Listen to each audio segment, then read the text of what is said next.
अस्सलाम वालेकुम स्टूडेंट। अच्छा, वो मैं पिछले लेक्चर में भूल गया था, आपको टास्क देना था केल हैमिल्टन थ्योरम से रिलेटेड। तबीयत थोड़ी नासाज थी, तो मैं इस पार्ट में आपको कुछ टास्क दे देता हूँ जो कि आपने सॉल्व करने हैं। ठीक है, एक तो आपने कैरेक्टरिस्टिक्स पॉलिनोमियल बनानी है और प्रूफ करवाना है केल हैमिल्टन थ्योरम का इस इक्वेशन के लिए।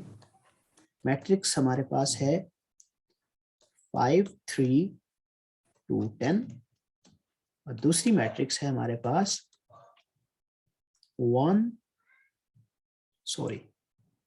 0 3 2 1 3 9 1 1 2।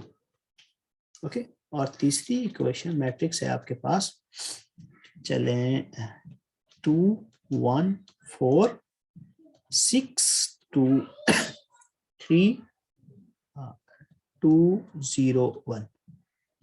ये हमारे पास तीन आपके टास्क है जो कि आपने सॉल्व करने हैं। ठीक है, तो जो भी आपको कोई प्रॉब्लम हो तब भी आप मुझसे पूछ सकते हैं और प्रीवियस लेक्चर का ये पार्ट है। Thank you so much. Allah Hafiz.